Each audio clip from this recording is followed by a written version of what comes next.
So we're here today with UC Law 2007 graduate Mike Tafelski. Mike is currently working with the Southern Poverty Law Center in Montgomery, Alabama. Prior to that, he was about 11 years, I think, at the Georgia Legal Services, which is kind of the statewide legal aid for the state of Georgia. And he started there right after graduated in 2007. I'm a 2006 grad, so I was friends with Mike in law school. He ended up marrying a classmate of mine from the class of 06, who was actually in my small section. So for the students who, your small section is always with you in some course. I will mention, I think it's important to mention and this is on, I'm only saying this because it's on your LinkedIn profile, Mike. Mike had a devastating outside shot. And if you look at his LinkedIn profile, you'll see that he's a CYO free throw champion. So those are the two most impressive things about Mike that I know: his commitment to public interest law and his outside shot. So, Mike, thanks for being here with us. We appreciate the time, and we're excited to hear about the work you've done and the work you're doing, and how that has how that's changed and shifted both for you and your clients in the current environment. Sure. So maybe I can just start with a little background of how I got to SPLC, and then kind of shift into what we do at SPLC and how some of that has changed as a result of the coronavirus. So I grew up in Toledo. My dad was a civil rights attorney. He's the director, recently retired, of ABLE, which is the legal aid civil rights group in Toledo and Dayton and kind of the counties in between. And then my mom was a fair housing investigator at the Toledo Fair Housing Center. So that's how they met. And so I really grew up around civil rights and wanting to do making that sort of my career path, and knew that coming into Cincinnati that I wanted to do public interest work and racial justice work, and so, but I didn't really know exactly where I was going to land. And so then after, as you shared, Jim, after graduation, I got an offer to move to Macon, Georgia, where I was working in a lot of very rural, poor communities outside of Macon, providing free civil legal services to families who couldn't afford it. And I was doing a wide range of work, from evictions to public benefits to foreclosures, consumer debt.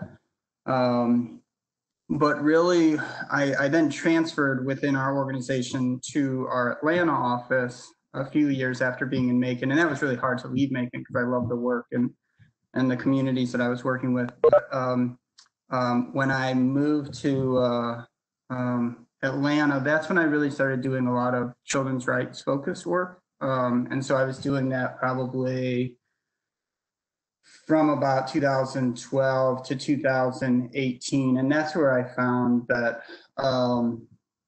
I really felt like I found my passion for the type of civil rights work I wanted to do and the racial justice work that I wanted to do. And that, so I started representing a lot of kids in school discipline hearings and seeing a lot of the race disparities in how students were being suspended and expelled in Georgia. And so one case that we had there went up to the Georgia Supreme Court, which was the first school discipline case in Georgia to go before the Georgia Supreme Court. And we won that case on behalf of a student, and we litigated that for about 4.5 years. And so that was really exciting precedent that challenged a zero tolerance policy that the school had implemented. And so from there, I just continued to do a lot of education work. And then at some point, SPLC called, and they were building a children's rights group. And so I never thought I was going to move to Montgomery, Alabama. Certainly never thought I'd be in Montgomery, Alabama when I was in Cincinnati. But I interviewed, and here I am now. And so I've been with SPLC for about 18 months, and it's been a really exciting. There's been a lot of changes at SPLC, and of course, with everything that's going on in the world, there's been a lot of really important work that we've been doing. Excited to share too that Dean Williams is now on our board at SPLC, which is great. So at SPLC we have in our legal department we have 6 practice groups, and within those practice groups they are our voting rights team, our criminal justice reform team, our LGBTQ special litigation team, our economic justice team, our immigrant justice team, and then our children's rights team. And so I help lead our children's rights team across 5 states in the South, and Florida, Georgia, Mississippi, Alabama, and Louisiana. And so we have about 12 to 15 lawyers across 5 states on our children's rights team. And we use kind of a range of strategic advocacy tools to achieve our goals. And so we don't just see litigation as the only tool that we have to get where we want to go. We also have folks who do policy. We have a C4 that does lobbying work. We have a really strong communications team. We do community mobilizing and public education as well to support organizers in various communities. So all of our kind of practice groups within the legal department take on those different strategies in different ways. And in children's rights, we really try to maximize all of those strategies to get where we're trying to go. The other 2 departments that folks are familiar with SPLC is our teaching tolerance department, which provides teacher curriculum and for K through 12 teachers nationally. We have a publication there, and then our intelligence project, which does a lot of our hate and extremism tracking and research, and which we have our hate map and all of that, which folks are familiar with probably. So within children's rights, what have we been doing? There's been a lot of issues that we were working on both pre-COVID and also after. But the things that have really changed for us, I would say, one area that we've been doing a lot of work in is trying to have youth released from detention facilities as a result of the coronavirus. And so we filed an emergency petition with the Alabama Supreme Court asking them to use their extraordinary judicial authority to direct lower juvenile court judges to release youth who are in detention facilities. And we didn't expect to get much traction out of the Alabama Supreme Court on that, and we didn't. And so they actually dismissed the case, which was unfortunate. But because we take on these other strategies, we're also using our communications and some of our policy work to also put pressure on trying to get the outcome that we are. And so as a result of that, we're also providing direct representation to youth in Alabama who might be in detention facilities, because there isn't a public defender system in Alabama. So once kids get incarcerated or adjudicated, they oftentimes don't have access to lawyers who are keeping an eye on their case or may even remember that they're still in these facilities. And so we were successful in getting one youth out of a detention facility by filing an emergency motion for her. And I can share some of the links to some of these stories, Jim, if you want to share them with students too. There was some press about some of that. So that's one thing we've been doing. We've been exploring some similar strategies in Florida and Georgia to have youth released from detention.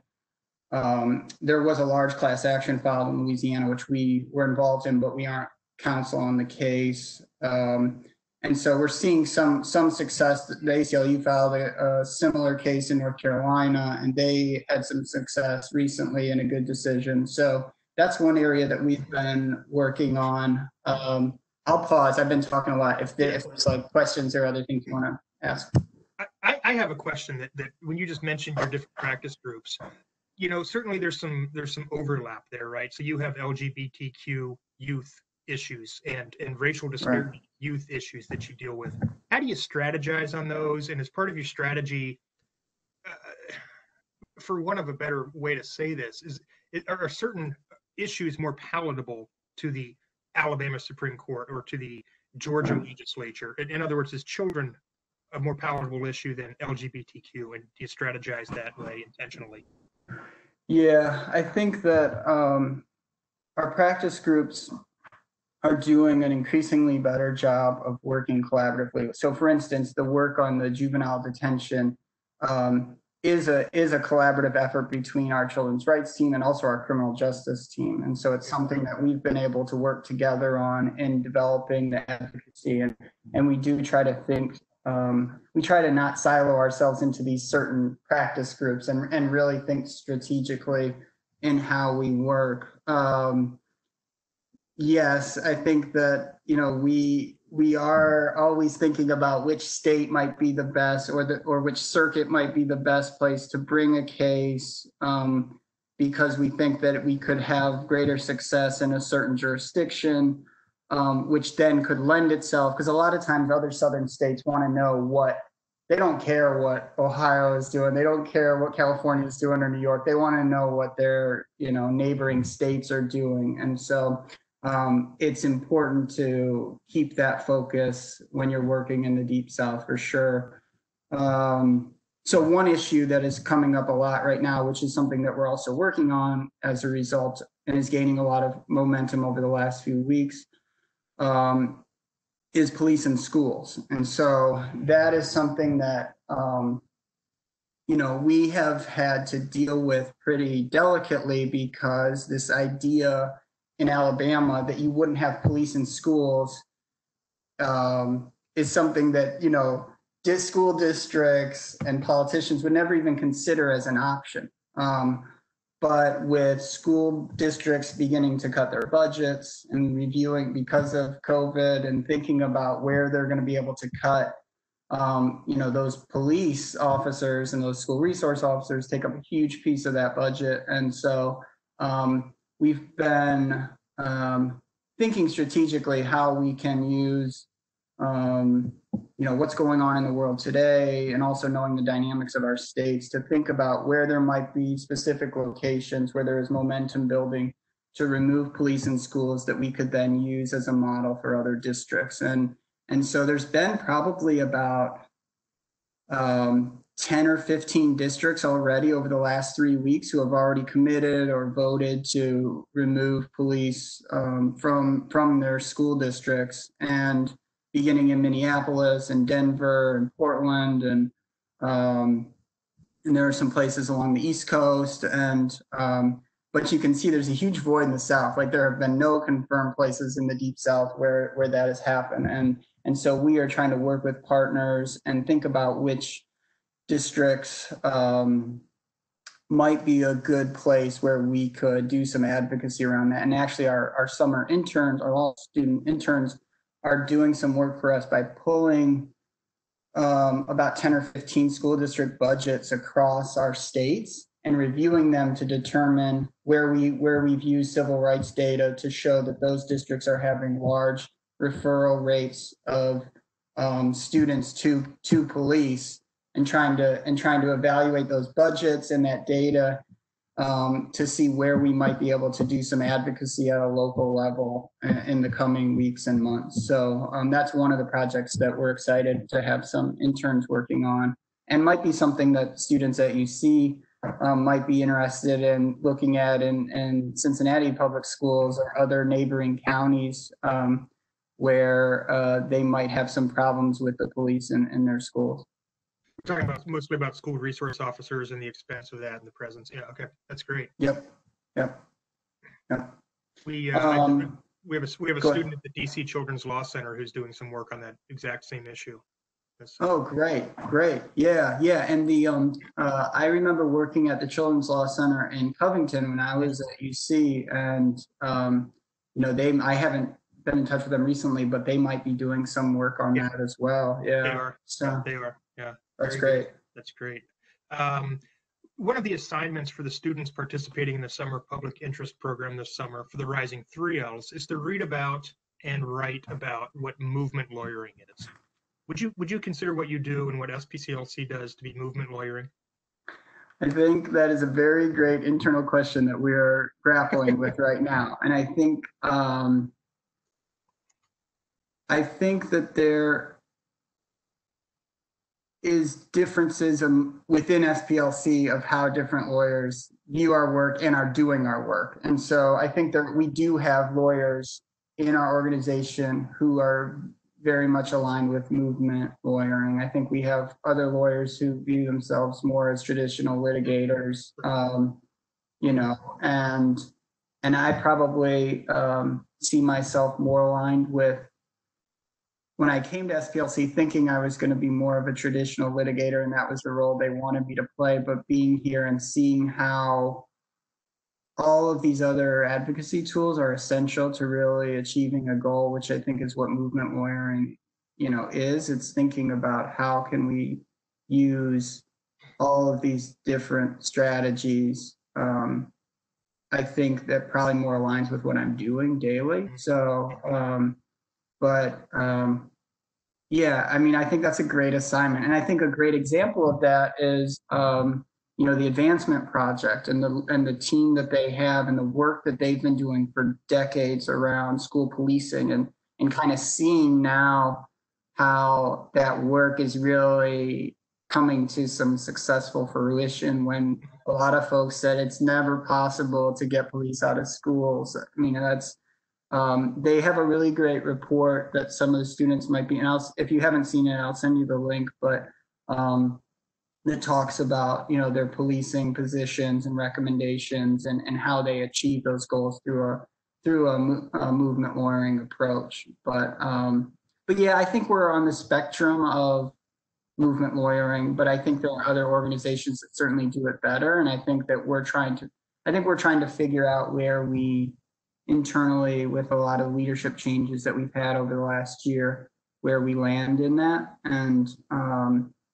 but yeah, I will be very curious to hear more about the students' work on that. So how much of your consideration of that internally, and I don't want you, you know, this is going to be published, so, but how much of your consideration of that is client focused, in whether your client is this specific individual for whom you're advocating, or the client sometimes can be considered this greater cause, in some ways preemptive, right, for future. Right. And I think that is the struggle. And, you know, I think, like, being candid, I think for a long time, SPLC was sometimes seen as being this, like, we're taking this broad view of, like, what we think the right strategy is, and what the right approach should be, and what the outcome should look like. And I think that with where we're headed is certainly more of a client-centered approach and a more community-led approach toward advocacy, which is where we need to be, and in my opinion, and also where we will actually achieve the outcomes that we want to see, is when we really provide a supportive role to community-led efforts, instead of us trying to assume we have all the answers or know all the best strategies, and really kind of playing more of a supportive role, I think, in a client-centered role. So one thing that we've done in Alabama, which kind of goes to the movement lawyering work, is after the U.S. Supreme Court decided Goss v. Lopez, which said that you have a due process right when you're facing long-term suspension or expulsion from school. Actually, it was a case out of Ohio.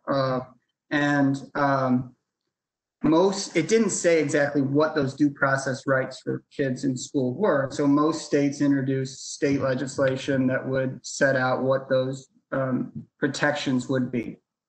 Alabama never did anything like that. So they never set out any statutory authority. And so when I was interviewing for the job with SPLC, I was researching these, because that was a big part of what I did in Georgia, and was just shocked to see that they had no state law. I guess I shouldn't have been, now that I live in Alabama. And so that was something that I really wanted our team to look at and see if we could change, because as a result, you had huge race disparities, because there was so much subjective decision-making that was going on in how students were being disciplined, because there was no state law or guidance about what each school district should do when they're suspending or expelling a student. So what we did is we began filing individual affirmative lawsuits against school districts on behalf of students who had been suspended and expelled without any due process protections. And so we filed probably about 5 of those, and we're probably going to file about 3 or 4 more of those by the end of the summer. And through that, then we've also built a coalition of stakeholders across the state who were kind of outraged to learn that this was what the law said, and or didn't say. And so we had a Justice for Students luncheon where we brought in major stakeholders across Alabama to talk about this issue, present on it, talk about some of the data and the harm of not having it. And then we used our policy analyst to write a bill, which we were then able to use a coalition to find a sponsor for the bill. And so that bill, which was SB 189, created statutory due process protections in Alabama. It would also prohibit suspensions and expulsions for truancy, and just across the board for K through 5 fifth graders, except in very rare, sort of egregious violent situations. And so we actually found a state senator in Alabama to sponsor the bill, and it was passed through the Alabama Senate about 2 days before they adjourned the session due to the coronavirus. And so we made great strides and had a lot of really good success with that sort of movement lawyering approach, where we used a client-centered litigation strategy. We had our policy and lobbying advocacy, we had our coalition building, we had our stakeholder coalition, and really using all of those pieces to get to a desired outcome while also serving the needs of the communities that needed our help. And who's the air traffic controller on something like that? Is that what SPCLC does? Is that what you do? Yeah, so I sort of manage the different pieces of that. And then we have some attorneys and community outreach advocates on our team who play different roles. We have our policy analyst who drafts legislation, reviews legislation. Okay. We have a policy counsel and a lobbyist who work at the State House to get things passed. And then we have to really have a strong relationship with other stakeholders who have power. And in that coalition, we had some really diverse stakeholders, like the district attorney's office in Birmingham was supportive of this. And so we had a connection there, and he had a lot of political clout that he was willing to use. And so just finding stakeholders in a variety of places was impactful. But yeah, we for that campaign, we have definitely served as the air traffic controller. So, but yeah, so we'll see.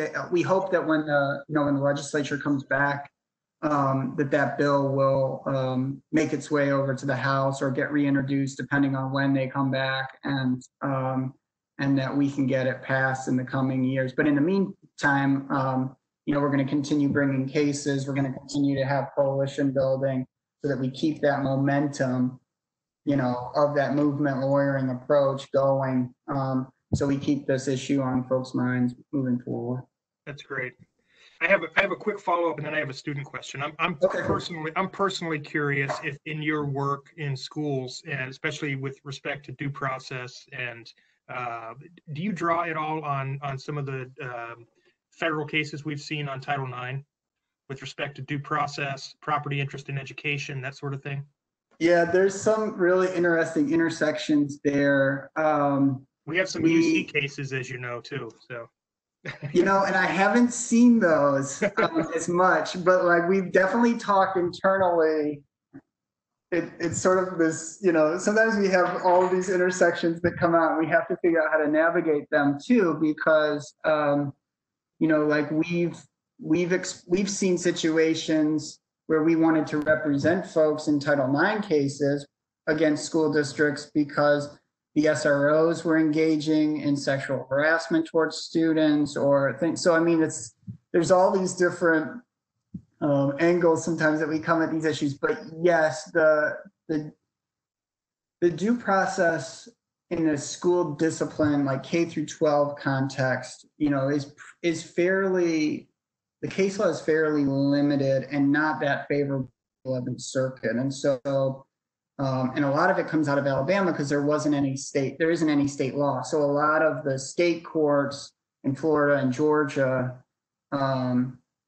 direct much of the school discipline due process precedent. And so a lot of times it doesn't get to a federal court in those states because they have state laws on it. Whereas a lot of the federal cases that come out of Alabama have come through the federal courts, and those have been the precedent a lot of times for the 11th Circuit, which isn't very good precedent, to be honest. So our strategy has actually been to bring these cases, even though there's not a state law, directly saying what due process is afforded to students, has been to bring them in state courts in Alabama. And so we've been litigating them in state courts, trying to create good state court precedent, while we also kind of think about what a federal challenge would look like. But I think that, the Title IX stuff definitely like raises a lot of those issues, and making sure that, students have the right to cross-examine witnesses, the right to present evidence, the right to have an attorney and a proceeding, those types of basic fundamental, ensuring that these students have fair hearings, because some of the cases I'll send you that we've litigated on, I won't go through them all now, but it's just unbelievable the lack of evidence that these school districts will have and still expel these students. And so I know that also presents some issues, on the Title IX side about making sure that we're protecting victims, and and so I think there's a lot of interesting overlap, while also wanting to maintain some of those victim protections too. We could talk about this for another couple of hours. Yeah. Maybe we need to do that sometime. For now, let me jump to a student question, and this is actually a question I had as well. Let's talk about COVID-19 and how that's affected your work, and maybe more specifically, has it created a situation of disproportionate impact on certain groups? I mean, I know we usually see in times of crises or distress that's going to happen. How has COVID played into that? Absolutely. So just from how we deliver the work that we do, it has challenged us, because a lot of the work that we do and try to do is getting out into communities and having listening sessions or engaging with partners, and that, of course, working remotely is hard now. And even with court closures and things like that, just having cases delayed, has slowed some of our momentum and some of the work we're doing. So it has definitely presented challenges in how we just do the work and give a quality, service to our clients and get good outcomes. And, it's hindered that. But we're getting creative and thinking of new ways to engage communities virtually. And so I think that that's a work in progress, but we've had some decent success with improving on that as we've got our feet under us. But there are disparities in even that. Like, there are so many rural parts of Alabama and Mississippi and Louisiana and Georgia that don't have access to even internet connections, and so trying to connect, and those oftentimes are disproportionately Black communities, and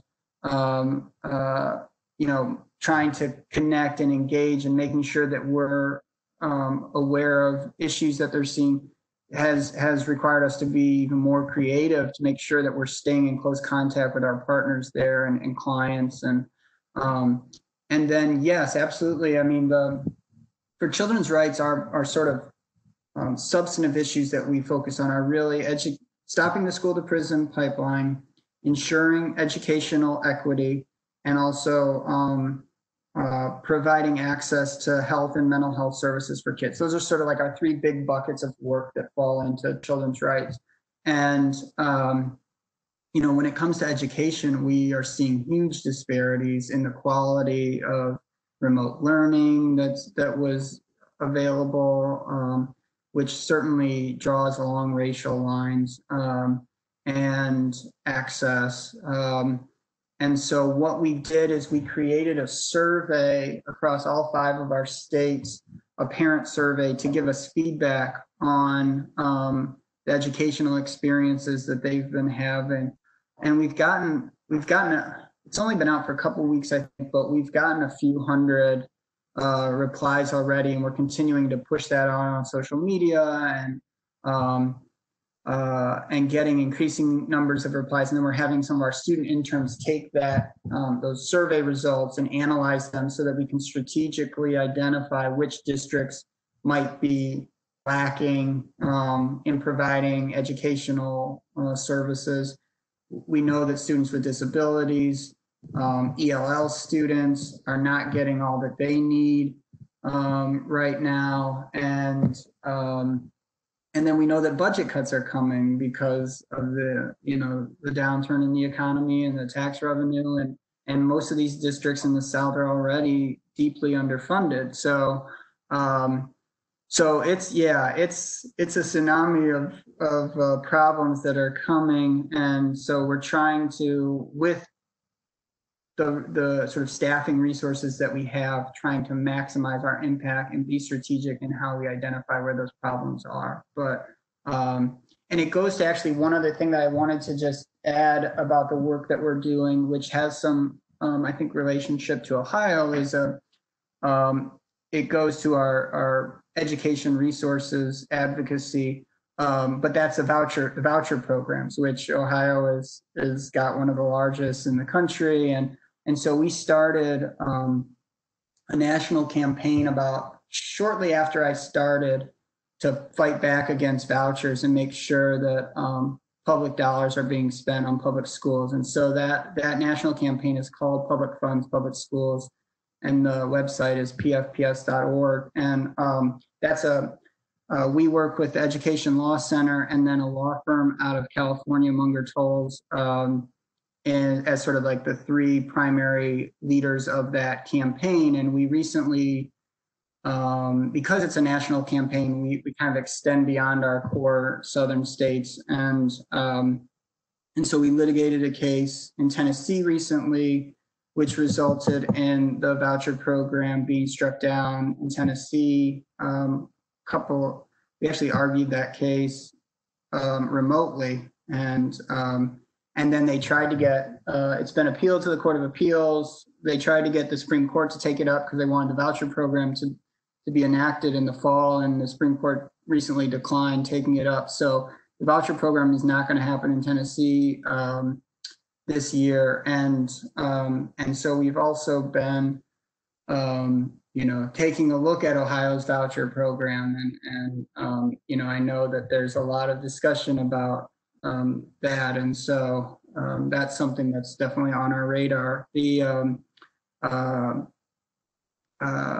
But yeah, and we also do policy work on vouchers through that campaign, and public education so that folks can learn more about what vouchers are and different types of vouchers. And so we do webinars on that if any of the students are interested in can check out on that website. So, but I'll send you the link about that too, Jim. But it's something that, there's really very few, if any, other organizations that have a well-financed pushback on that. And so we saw there was a great void as DeVos and other folks are trying to expand. And now even with the CARES Act money, they're trying to get this rule that would allow CARES Act money to go to private schools. So it's something that, we've been doing a lot of really good work on, and proud of kind of the initiative that we've taken in doing that and executing it. So. But certainly a big issue here in Ohio, as you know, there's not a statewide race where that does not become a topic of discussion among the candidates. So I don't know the current status of where that is. I suspect that it's probably status quo, but I don't know that there's been an SPLC who's come in and said, here's some direction. Right. Yeah. So we're definitely exploring what that might look like. So that's great. Yeah.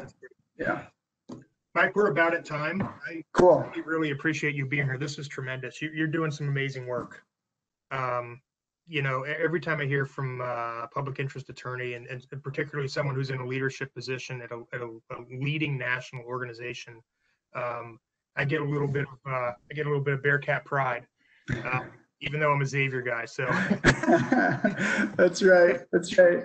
So it's really meaningful. I appreciate your time. I look forward to catching up. I do want to talk more about the Title IX stuff at some point. And yeah, anything you want to send on, I'll make sure that our students get. Great. Yeah. And thanks for having me, Jim, and to all the students, keep up the great work. And I really, I credit a lot of the success that I've been able to have and opportunities in the public interest world to the education I got at UC and all the support I got. And so I think taking advantage of all those opportunities and alumni and, clinical experiences and the great folks on your team, Jim, that are working with students every day. I think that's really what helped guide me and help me land where I am. And if there's anything I can do to help support any of the students, of course, I'm always here and willing to brainstorm or talk through anything or, give any mentoring or advice that I can too. So great. Thanks so much, Mike. All right. Thanks, everybody. Take care. See ya. Okay, bye.